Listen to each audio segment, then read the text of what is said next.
trajetória do Bitcoin para a monetização completa, a reserva de valor deve vir como uma primeira ordem lógica, e o Bitcoin provou ser uma boa reserva de valor, apesar de sua volatilidade.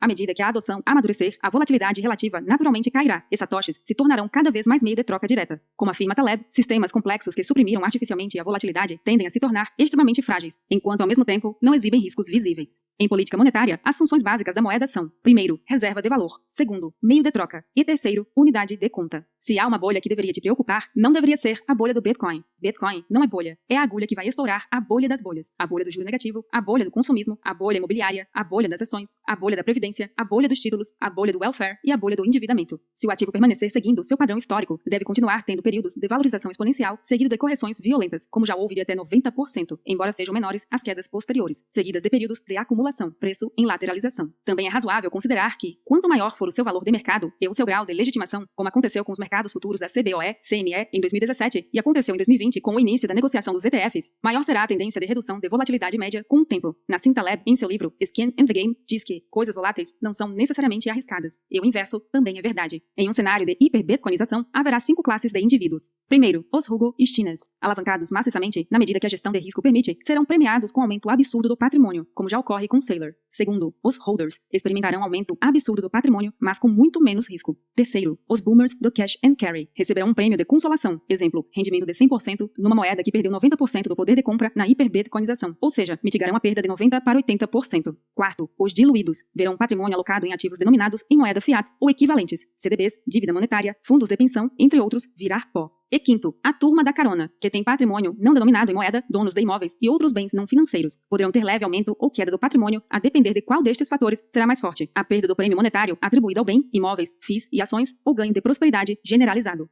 A demanda institucional, fase 4. A fase 4 do Bitcoin ficou muito clara entre 2020 e 2021, com forte demanda institucional. Além do exemplo do GBTC da Grayscale, viabilizando até recursos de 401k e IRA serem alocados em Bitcoins. Empresas como MicroStrategy, de Michael Saylor, que virou grande entusiasta do Bitcoin, Square, dirigida por Jack Dorsey, grande defensor do Bitcoin e diretor executivo do Twitter, Tesla, comandada pelo polêmico Elon Musk, e até o Mercado Livre, uma das maiores empresas da América Latina. E demais empresas e gestoras de investimento adicionaram Bitcoins a seus balanços. Como mencionado, até mesmo a BlackRock, maior gestora de ativos do mundo, e outras gigantes estão começando a se expor ao Bitcoin, como Citigroup, PayPal, Visa, Goldman Sachs, Morgan Stanley, Fidelity e JP Morgan. Eventualmente, quem não adicionar Bitcoin às carteiras de clientes não vai ter como competir caso os retornos históricos se mantenham. Após fundos de BTC, como GBTC, a próxima etapa é o lançamento de ETFs de BTC, com menores taxas de administração e maior segurança para investidor de varejo e institucional. Essa foi a causa do encerramento das captações e o deságio sistemático do GBTC da Grayscale. Dentre os ETFs e fundos com alguma exposição ao Bitcoin, podem ser citadas as brasileiras Hashdex, sob o código HASH11, fundo composto por Bitcoin, mais uma cesta de altcoins que mudam constantemente, e o produto da QR Asset Management, da gestora de recursos da holding QR Capital, sob o código QTBC11, 100% Bitcoin. O Canadá também aprovou seu primeiro ETF de Bitcoin da América do Norte, e o primeiro do mundo, o Purpose Bitcoin ETF, sob o código BTCC, acessível a cidadãos americanos e demais investidores, inclusive brasileiros, credenciados em brokers nos Estados Unidos, sob o código BTCC.U-TO. Como analisar o mercado de Bitcoin, FOMO e FUD? O Bitcoin provou ser um ativo cíclico, com altas consideráveis de preços em períodos de bull market, mercado de alta. Em todos os estágios desses ciclos, há grupos de pessoas comprando, vendendo, fazendo hold, negociando e minerando Bitcoin. Para compreender totalmente a psicologia e as características desses ciclos de mercado, existem conjuntos de dados mais adequados para analisar, além do próprio livro razão, blockchain, do Bitcoin. É possível explorar algumas métricas on-chain selecionadas que fornecem uma visão sobre sentimentos e os padrões de holders, especuladores e mineradores em sites como Skew, Coinmetrics e Glassnode. Há um ponto relevante a ser observado numa análise de mercado. Early adopters e smart money possuem um modus operandi semelhante, comprando em fundo e desovando em topos, como é evidente por análises on-chain. Os compradores recentes de varejo que tendem a vender com perdas, as sardinhas. O Bitcoin tem um ciclo de aproximadamente 4 anos. Em cada um desses ciclos, ou eras, o preço passa a maior parte do tempo caindo, bear market, e lateralizando. Nos 12 a 18 meses, após o halving, a subida, bull market, o choque na oferta dos novos Bitcoins, oferta marginal cai a metade, é o gatilho para aumento de preço, que quando passa dos padrões fundamentais, reverte para correção, igualmente exacerbada por ciclos emocionais. Se em 20 anos, o fluxo líquido de dólares, seja nominal ou real, no ecossistema se mantiver, o Bitcoin deverá custar 16 vezes mais, ceteris paribus, considerando demais variáveis constantes. Para ficar claro, 16 vezes mais, a partir de $50 mil,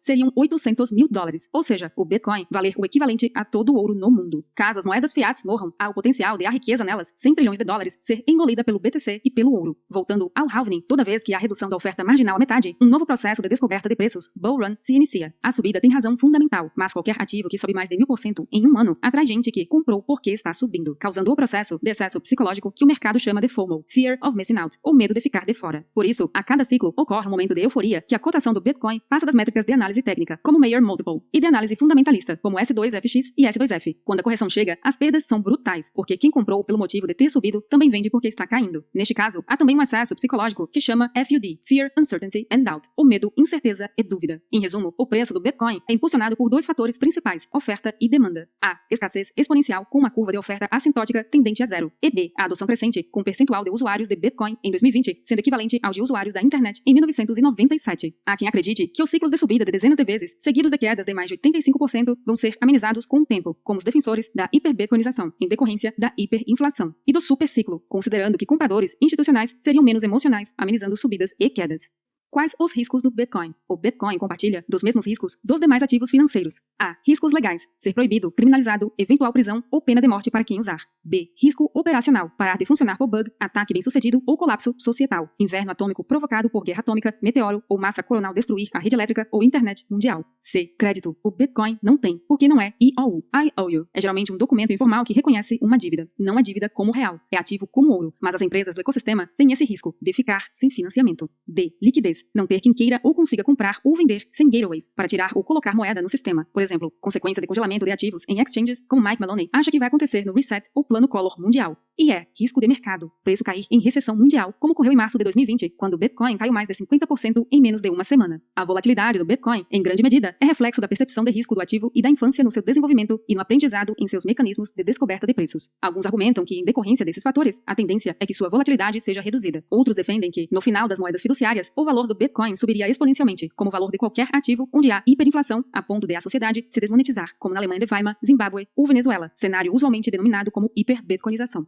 O padrão Bitcoin, porque o Bitcoin é o rei. Efeito rede, efeito Lindy e Proof of Brain. A maioria das criptomoedas é originada do código base do Bitcoin, cujos protocolos e software são publicados abertamente. E assim, qualquer desenvolvedor em todo o mundo pode acessar o código e modificá-lo ou copiá-lo, no todo ou em parte, fazendo sua própria versão modificada do software Bitcoin. A rede Bitcoin compartilha um registro público na sua cadeia de bloco, Blockchain Time Chain, que armazena de forma imutável todas as transações, desde o seu lançamento em 2009, operando 24 horas por dia e 7 dias por semana. O advento do Bitcoin é digno de total respeito, como grande conquista da ciência da computação na tecnologia, ao atingir escassez digital pela primeira vez na história. Em suma, o código do Bitcoin garante que apenas um número definido de novos Bitcoins, sem intervalos, a cada 10 minutos em média, enquanto a experiência tiver sucesso e houver alguém rodando o software. Como uma moeda pode ser distinguida da outra? E o mais importante, como um investidor pode saber qual será o valor em longo prazo de uma moeda? A proposta real de valor do Bitcoin é resumida por Jimmy Song. Quase todos os projetos de altcoin, ICO ou hard forks pregam que estão sendo inovadores de alguma maneira ao afirmarem superioridade ao Bitcoin em algum aspecto. Porém, esquecem que a maior inovação já aconteceu. Por essa razão, maximalistas consideram essas modalidades, ICOS e altcoins, como espécies de fraude e estelionato. O efeito rede e o efeito Lindy do Bitcoin são comparáveis aos de outras criptomoedas, pois sua base de usuários e, por consequência, a maior catalisação de mercado, o número de full nodes, a capacidade de atrair melhores mentes em seu desenvolvimento, Proof of Brain, seu ecossistema de negócios pujante com um mercado altamente inovador, são muito maiores em qualquer métrica. Além disso, qualquer inovação ou melhoria das altcoins pode ser adotada no Bitcoin, como já aconteceu com a resolução do problema da maleabilidade e os atomic swaps entre Litecoin e Decred, por exemplo, que serviram de testnets para o Bitcoin com sucesso, mas desde então só tiveram seus valores em Bitcoin em baixa por anos e anos. Como resume Vijay Boyapati, se o Bitcoin existir por 20 anos, haverá uma confiança quase universal de que estará disponível para sempre, da mesma forma que as pessoas acreditam que a internet é uma característica permanente do mundo moderno. A rede Bitcoin já possui um robusto roadmap de inovações, e muitas delas tendem a ser testadas antes em altcoins, além de sua testnet, demonstrando seus níveis de segurança e conservadorismo superiores.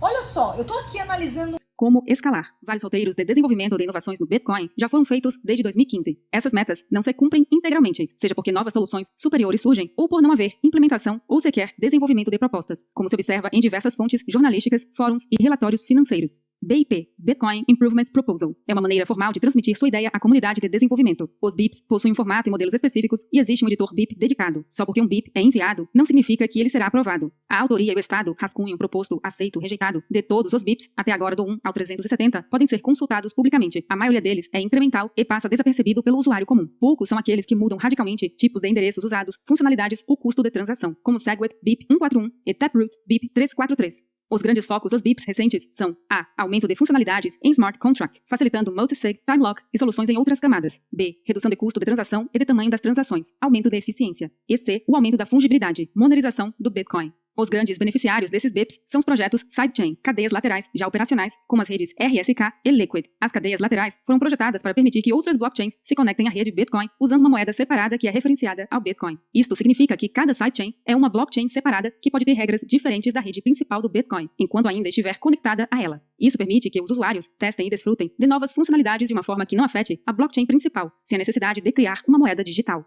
Liquid Network é uma sidechain privada, portanto, há algum controle sobre quem pode acessá-la. Os benefícios da Liquid são a permissão de transações instantâneas, a privacidade, transações confidenciais são incorporadas e a capacidade de os usuários manterem fundos líquidos fora de uma exchange. Seu token é chamado de LBTC, Liquid Bitcoin, sendo vinculado ao BTC na proporção de 1:1. A rede se baseia no conceito cadeia federada, que possui 3 partes principais no sistema: usuários, signatários de bloco, que são semelhantes aos mineradores, e vigias, que permitem que os fundos sejam transferidos para a cadeia de forma segura, por meio de um processo conhecido como pegging. Foi desenvolvida pela empresa Blockstream.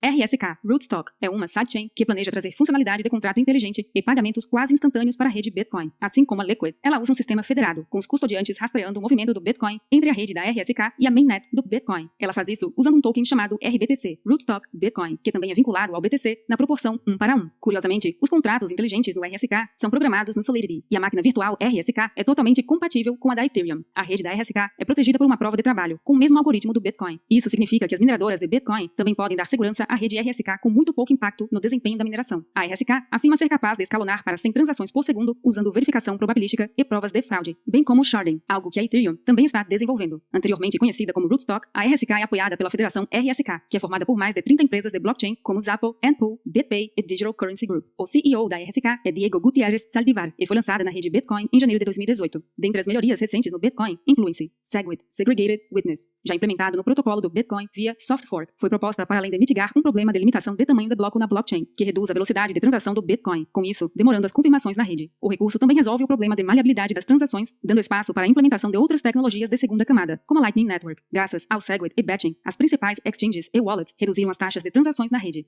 Lightning Network já possui aplicação prática, uma das propostas de solução em segunda camada para a rede do Bitcoin para dar escalabilidade, prometendo suportar um número quase ilimitado de transações fora da cadeia entre os usuários e praticamente sem custos enquanto aproveita a segurança oferecida pela blockchain do Bitcoin. Com o futuro dos micropagamentos, os usuários poderão comprar o tão sonhado cafezinho na padaria, pagando frações ou quase nenhuma taxa de transação. Empresas como Lightning Labs, Blockstream, Async e Zap Lightning desenvolvem aplicações para a rede Lightning Network.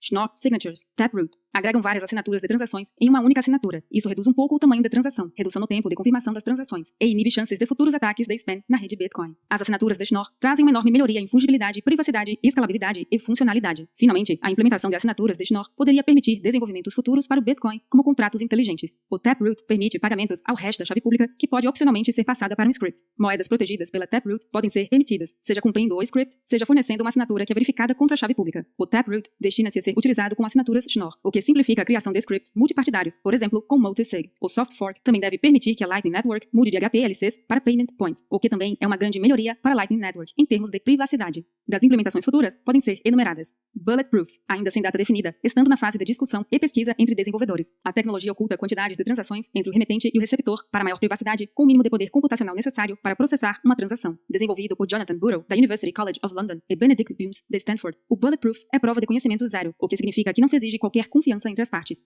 O Bulletproofs atraiu a atenção de outras criptomoedas, como Monero, que já implementou em seu protocolo, e Litecoin, que considera implementar. A tecnologia também é leve e não aumenta maciçamente a quantidade de energia computacional necessária para processar transações, podendo funcionar bem em blockchains públicos como Bitcoin. Confidential Transactions, CT ou CT, ainda sem data definida, está na fase de discussão e pesquisa entre desenvolvedores. As transações confidenciais mandariam as quantias de transações de Bitcoins visíveis apenas entre os participantes da operação. A CT foi discutida por Adam Back, cofundador e CEO da Blockstream, em um fórum de discussão em 2013, sendo esse trabalho realizado pelo desenvolvedor Greg Maxwell. Em novembro de 2017, Maxwell anunciou que reduziu 16 vezes o tamanho das transações CT normais de Bitcoin para apenas 3 vezes. DriveChain, ainda sem data definida, estando na fase de discussão e pesquisa entre desenvolvedores. O DriveChain planeja permitir que várias blockchains sejam vinculadas à mainnet do Bitcoin. Assim como a RSK, as cadeias laterais de DriveChain construídas podem ser protegidas por mineradores de Bitcoin usando mineração mesclada. Ao contrário da RSK, a DriveChain é flexível e os desenvolvedores podem criar cadeias laterais adaptadas às especificações desejadas, como tamanhos de bloco maiores ou recursos de privacidade. Essa implementação exigiria uma atualização no nível do protocolo, ou soft fork, e separa as alterações necessárias em duas partes: depósito de hash rate e mineração cega fundida. O DriveChain foi inventado por Paul Stork, que também criou o HiveMind, com a ajuda de Chris Stewart, Jason Dreziner, do BitPay e do desenvolvedor pseudônimo Cryptax. MAST, incorporada na atualização do pacote Taproot. MAST é a abreviação de Merkleized Abstract Syntax Trees. Propõe melhorar o Bitcoin alterando a forma como os contratos inteligentes são gravados na blockchain. Com efeito, permite que os contratos inteligentes sejam divididos em suas partes individuais. O MAST aumenta a privacidade mantendo partes ocultas e não utilizadas de contratos inteligentes, vinculando menos informações a chaves públicas. Também pode reduzir o tamanho da transação, uma vez que somente as partes preenchidas de um contrato inteligente são gravadas na blockchain. Finalmente,